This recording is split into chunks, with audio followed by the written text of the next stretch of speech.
가드인 바이블 성경 공부를 시작하도록 하겠습니다. 지난 시간에는 이스라엘 백성들이 가나안 진입 전에 시혼 왕과 옥으로부터 넓은 지역의 요단 동편의 넓은 지역의 땅을 차지하는 그 사건에 대해서 저희들이 보게 되었습니다. 상당히 넓은 땅을 이스라엘 백성들이 차지하게 되었는데 그 땅을 어떻게 처리했는지 오늘 저희들이 한번 보도록 하겠습니다. 3장 12절이 되겠습니다. 그때 우리가 이 땅을 얻음에 아르논 골짜기 곁의 아로엘에서부터 길르앗 산지 절반과 그 성읍들을 내가 루벤 자손과 갓 자손에게 주었고 길르앗의 남은 땅과 옥의 나라였던 아르곱 온 땅 곧 온 바산으로는 내가 므낫세 반 지파에게 주었노라. 바산을 옛적에는 르바임의 땅이라 불렀더니 므낫세의 아들 야일이 그술 족속과 마아갓 족속의 경계까지의 아르곱 온 지방을 점령하고 자기의 이름으로 이 바산을 오늘까지 하봇 야일이라 불러 오느니라. 내가 마길에게 길르앗을 주었고 루벤 자손과 갓 족속에게는 길르앗으로부터 아르논 골짜기까지 주었으며 그 골짜기의 중앙으로 지역을 정하였으니 곧 암몬 자손의 지역 야복강까지며 또는 아라바와 요단과 그 지역이요 긴네렐에서 아라바 바다 곧 여메와 비스가 산기슭에 이르기까지의 동쪽 지역이니라. 그때 내가 너희에게 명령하여 이르기를 너희의 하나님 여호와께서 이 땅을 너희에게 주어 기업이 되게 하셨은즉 너희는 너희의 군인들은 무장하고 너희의 형제 이스라엘 자손의 선봉이 되어 건너가되 너희에게 가축이 많은 줄 내가 아노니 너희의 처자와 가축은 내가 너희에게 준 성읍에 머무르게 하라. 여호와께서 너희에게 주신 것 같이 너희의 형제에게도 안식을 주시리니 그들도 요단 저쪽에서 너희의 하나님 여호와께서 그들에게 주시는 땅을 받아 기업을 삼기에 이르거든 너희는 각기 내가 준 기업으로 돌아갈 것이니라 하고 그때 내가 요수아에게 명령하여기를 너희의 하나님 여호와께서 이 두 왕에게 행하신 모든 일을 내 눈으로 보았거니와 내가 가는 모든 나라에서도 하나님께서 이와 같이 행하시리니 너희는 그들을 두려워하지 말라. 너희의 하나님 여호와께서 친히 너희를 위하여 싸우시리라 하였노라. 네. 자, 12절 한번 보겠습니다.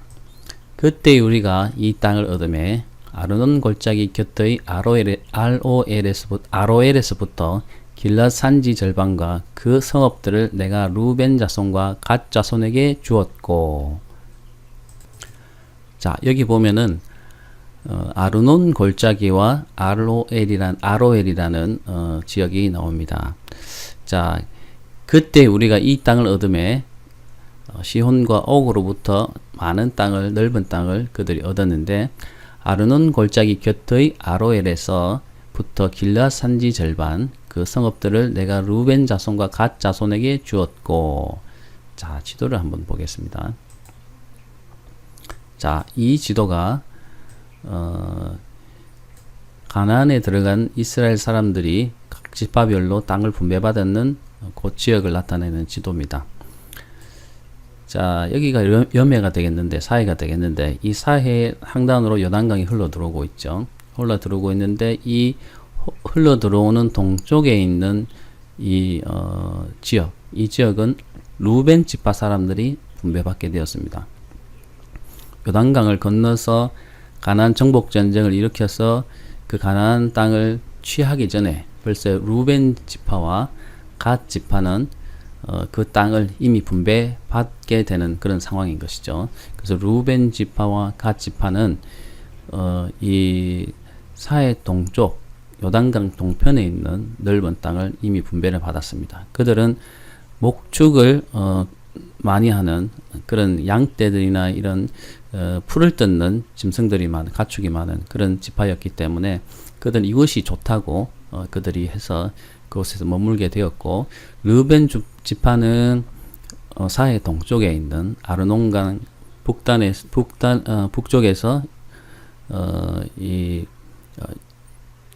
그 사해가 끝나는 그 지역까지, 느보산 위쪽에 있는 헤스본 지역까지, 이제까지를 이제 루벤 지파가 차지하게 되었고, 갓 지파는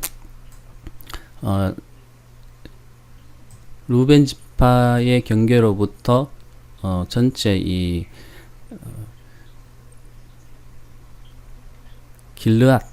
이 지역을 길르앗이라 그러죠. 예, 길르앗 산지 전체 중에 한 반 정도, 네, 이렇게 전체 반 정도를 갓 지파가 차지하게 되었고, 그 위쪽에 지역은 므낫세 반 지파가 차지하게 되었습니다. 이게 바산 제국이 있었죠. 옥을 물리치고 찾았는 땅의 많은 부분을 므낫세 지파가 차지하게 되었고, 그 동쪽으로는 암몬 족속이 위치하고 있게 된 그런 이제 상황이 된 거죠. 그래서 가나안으로 들어가기 전에 이미 루벤과 갓 지파와 므낫세의 므낫세 반 지파가 이미 땅을 분배받게 된 그런 상황을 지금 설명하고 있습니다. 그래서 아르논 골짜기 곁의 아로엘에서 부터 길앗 산지 절반, 그 성읍들을 루벤과 갓 지파의 자손에게 주었다는 말이죠. 여기 보면은 아르논강이 여기 있죠. 아르논강의 상류 쪽에 보면은 아로엘이라는 성읍이 있는데, 이 아르논과 이 아로엘에서부터 이 길앗 산지 절반, 길앗 산지 이 전체다가 길앗 산지가 되는데, 요단 동편의 산지를 길앗 산지라고 하는데, 이 길앗 산지의 거의 반에 해당되는 것을 갓에게 주었다는 거죠. 그래서 므낫세와 갓에게 주었다는 말입니다. 그래서 그 성읍들을 루벤 자손과 갓 자손에게 주었고, 길르앗의 남은 땅과 옥의 나라였던 아르곱 온 지방 곧 온 바산으로는 내가 므낫세 반지파에게 주었노라. 자, 보면은 이 전체의 넓은 땅이 바산의 땅이었습니다. 바산의 옥의 땅이었는데, 이 지역을 길앗 산지의 절반과 이 바산 땅에서 차지했던 그 넓은 땅을 므낫세의 반 지파에게 주었다는 말이 되겠죠. 자, 바산을 옛적에는 르바임의 땅이라 부르더니 또 설명이 또 이제 보충 설명이 나오죠. 르바임은 가나안 지역의 장신 거인족을 르바임이라고 그렇게 통칭해서 불렀는데, 그 바산을 옛적에는 르바임의 땅, 장신족이 사는 그런 땅이다라고 불렀다는 것이죠. 그리고 므낫세의 아들, 야곱의 장자였던 므낫세의 아들 야일이 그술 족속과 마가 족속의 경계까지 아르곱 온 땅, 그술 족속하고 마가 족속이 나오죠. 그술 족속, 그술과 마갓이라고 하는 족속이 나오는데요. 한번 보겠습니다. 자, 여기 보면, 자, 갈릴리 호수의 동쪽에 보면 그술이라는 족속이 나오고 마가라고 하는 족속이 나옵니다. 그술과 마가. 이 전체 다를 다스렸던 바산 제국이죠. 이 전체의 이제 땅이 바산 제국이었는데, 바산 땅이었는데, 그 중에 이제 그술과 마가라고 하는 소국이 또 있었던 것 같습니다. 그술과 마가, 그술 족속과 마가 족속의 경계까지의 아르곱 온 땅을 점령하고 자기의 이름으로 이 바산을 오늘날까지 하봇 야일이라 불러오느니라. 므낫세의 그 족속이었던 야일이라는 사람이 그술 족속과 마가 족속의 경계까지, 그술 족속과 마가 족속이 거의 정복을 했는데 완전히 소탕하지는 못하고 어느 정도 남겨둔 상태에서 아르곱 온 땅, 아르곱은 이 갈릴리 바다 이 동쪽에 있는 땅을 아르곱이라고 합니다. 그 아르곱 땅이라 그술이나 이 마가 정도를 포함해서 이 동편 땅을 아르곱이라고 하는데 이 아르곱 땅을 차지하고 자기 이름으로 이 바산 땅을 하봇 야일, 그러니까 야일의 그 성읍이다, 야일의 마을이다, 이런 뜻의 이름을 붙여서 불렀는데 그 말이 지금까지도 내려온다. 이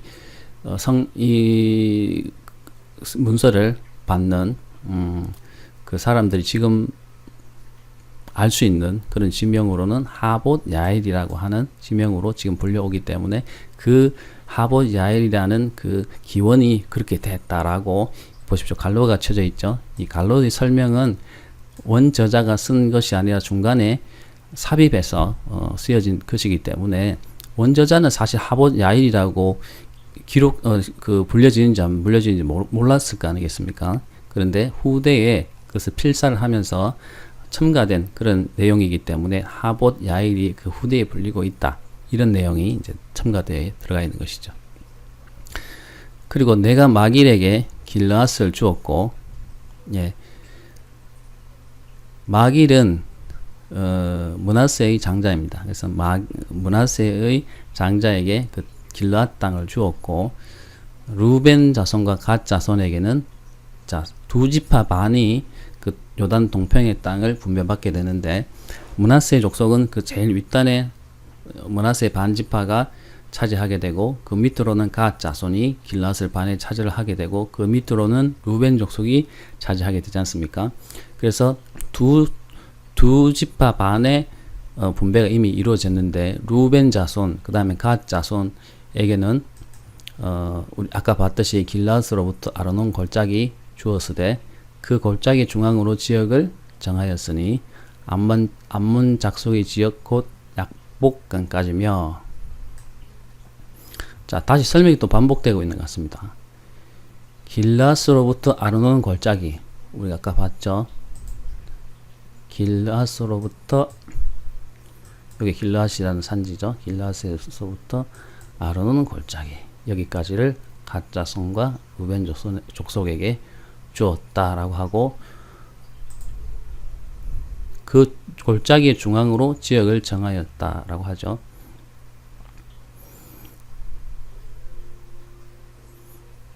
자, 그 골짜기의 중앙이 어디냐 하면 이 야복강이 되겠죠. 이 길르앗 산지의 전체를 반을 가르는 이 야복강이 이렇게 흘러가는데, 이 야복강을 경계로 위쪽은 므낫세 반지파, 밑으로는 갓과 르벤 지파, 그리고 이 야복강을 경계로 이 암몬 자손과도 어느 정도 경계가 되는 이런 이제 경계 지역으로 분배를 하였다, 이런 말이 되겠습니다. 그래서 암몬 자손의 지역 야복강까지 경계를 해서 암몬 자손과도 구분되게 되었다, 이렇게 됩니다. 또는 아라바와 요단과 그 지역이요, 긴네레에서 아라바 바다 곧 여메와 비스가 상기석이 이르까지 동쪽 지역이니라. 자, 또 이제 용어가 나오죠. 아라바는 뭐라고 했습니까? 자, 용어가 좀 어려우시겠지만 반복해서 하다 보면은 우리가 익혀지게 되어 있습니다. 자, 보겠습니다. 아라바는 이 헬몬산에서 밑으로 쭉 흘러가게 되면은 물이 갈릴리 호수를 거치게 되고, 갈릴리 호수에서 요단강을 거쳐서 사이로 흘러들게 됩니다. 그리고 이 사해 하단으로 보면은 이 계곡이 하나, 낮은 계곡이 형성되고, 그 밑으로는 아카바 만으로 형성되는 거죠. 그래서 이 전체의 이 지형을 전부 다 아라바라고 합니다. 아라바. 그래서 아라바라고 얘기를 하면은 좀 넓은 그런 지역이 되겠는데, 여기에서 아라바라고 하는 것은, 아라바와 요단과 그 지역이라고 하는 것은 아마 이 지역을 다 갈릴리 호수, 그 다음에 이 헬몬산을 포함해서 이 지역이 전부 아라바 지역이지 않습니까? 아라바 지역인데, 거기에 아라바 지역 중에 특히 요단, 그 다음에 사해, 이 지역을 말하는 것이 되겠습니다.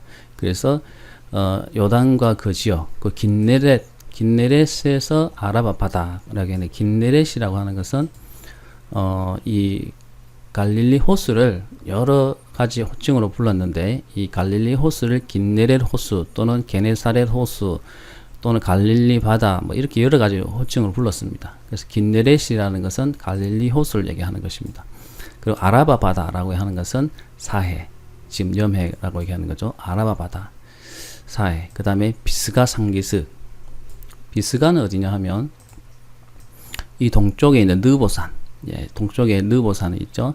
이 느보산을 중심으로 하는 이 산을 전체를 비스가라고 얘기합니다.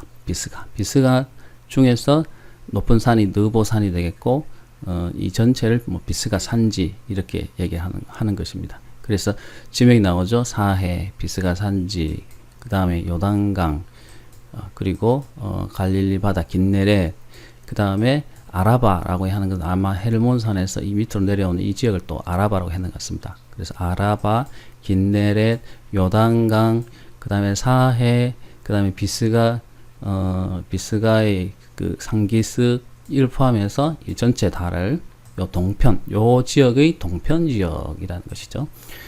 이르기까지의 동쪽 지역이니라. 네. 사실 이제 들어보셔서 아시겠지만 성경에서 지명이 나오고 경계를 구분하기 위해서 지명이 많이 동원이 되거든요. 근데 여러분들이 성경을 읽으실 때 지명을 염두에 두지 않고 계속적으로 성경을 보다 보니까 사실 오늘 12절부터 17절까지는 상당히 많은 지역이 언급이 되고 있는데 하나도 여러분들이 이해를 하지 못하기 때문에 이런 언급들이 어떤 의미가 있는지, 그리고 정확하게 어디를 지정하는지를 여러분은 모르셨을 것입니다. 그런데 보시면 아시다시피 모든 지역을 꼼꼼하게 체크해 가지고 저희들이 지역을 보면은 그 표현이 정확하고, 그 표현이 이렇기 때문에 우리가 이런 의미가 있구나 라고 정확하게 이해할 수 있는 다 그런 지역들입니다.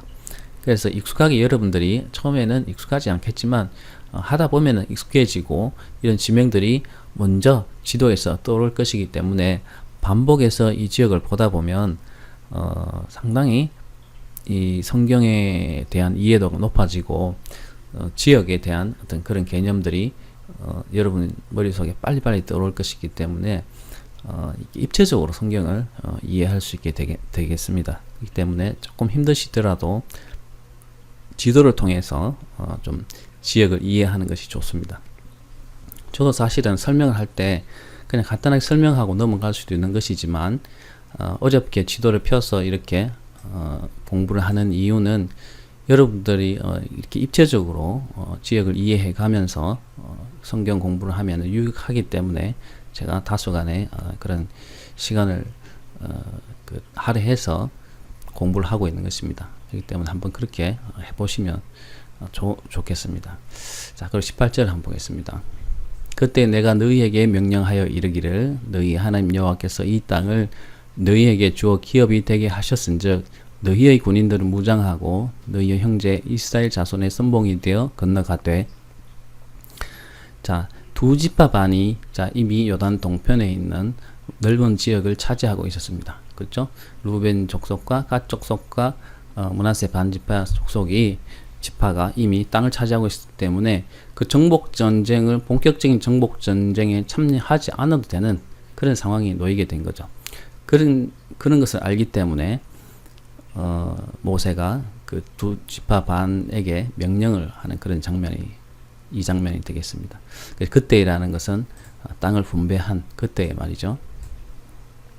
내가 너희에게 명령하여 이르기를 너희 하나님께서 이 땅을 너희에게 주어 기업이 되게 했기 때문에 너희의 군인들은 무장하고 너희 형제 이스라엘 자손의 선봉이 되어 건너가라고 하고 있습니다. 자, 너희에게 가축이 많은 줄 내가 아노니 너희의 처자와 가축은 내가 너희에게 준 성읍에 머무르게 하라. 여호와께서 너희에게 주신 것 같이 너희의 형제에게도 안식을 주시리니 그들도 요단 저쪽에서 너희의 하나님 여호와께서 그들에게 주시는 땅을 받아 기업을 삼기에 이르거든 너희는 각기 내가 준 기업으로 돌아갈 것이니라 하고. 자, 여기 보면 선봉이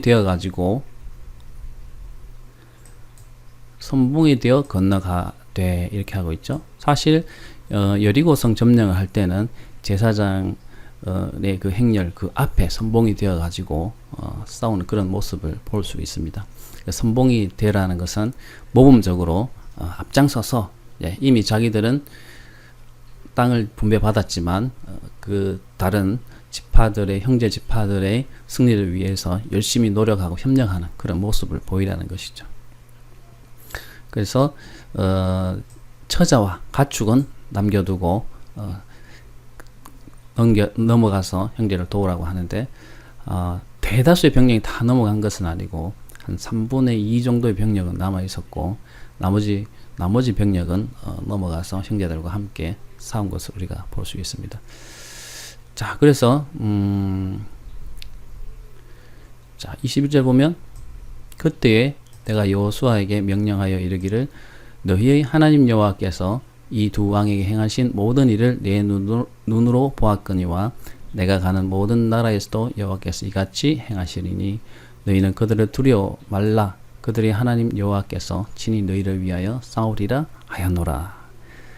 자, 그래서 모세의 후계자였던 여호수아에게 모세는 지금까지 하나님께서 시혼과 또 옥의 군대를 물리치신 그 하나님께서 싸우신 그 모습을 내 눈으로 보지 않았느냐. 그래서 앞으로 모든 나라와 싸울 때도 하나님께서 이같이 너희보다 앞서서 싸우실 것이니 너희는 두려워하지 말고 하나님 여호와께서 친히 너희를 위하여 싸우시는 것을 보라. 싸우시리라. 그렇게 격려하면서 다독이는 것을 볼 수 있습니다. 참 하나님의 전쟁이 이렇게 사실 쉬운 전쟁이었죠. 말씀에 순종하기만 하면 됐고 따라하기만 됐고 그런 전쟁이었는데 이스라엘 사람들은 온전히 하나님을 온전히 신뢰하지 못하였기 때문에 많은 부분에서 승리를 하였지만 그렇지 못한 패배하고 실수한 그런 부분들도 많이 발생하게 됩니다. 그런 것은 또 나중에 여러분들이 여호수아서를 읽어보면은 알 수 있게 될 텐데, 그래서 모든 부분에 있어서 성공할 수도 없고 또 모든 부분에서도 실패하지 않은 그런 이스라엘 사람들의 모습을 보면서 우리도 우리가 하나님을 더욱 알아가는 그런 과정 속에서 우리의 삶이 온전히 또 하나님을 신뢰하면서 우리가 100% 하나님 뜻에 합당한 삶을 살지는 못하면서도 또 때로는 우리가 하나님께서 주시는 그런 은혜를 우리가 받아 누릴 때 또 기쁘기도 하고 또 우리가 실패할 때는 슬프기도 하면서 우리가 하나님을 더 알아가면서 성장하는 그런 우리의 삶을 또 우리가 고백할 수가 있는 것이죠. 아무튼 오늘의 이 말씀을 통해서 형제를 돕는 그 지파의 어떤 책임들을 모세가 지우는 것을 볼 수가 있습니다. 우리가 교회 생활을 할 때도 보면 우리가 이미 평안하고 안식을 누릴 그때에도 우리 형제들은 어떤 일로 인해서 계속적으로 수고하는 그런 모습을 우리가 볼 수 있는데 그때라도 우리가 함께 협력하면서 하나님의 일을 나누어가는 그런 모습이 필요하다는 것을 우리가 깨달을 수 있는 것이죠. 자, 다음 시간에 또 공부해 보도록 하겠습니다.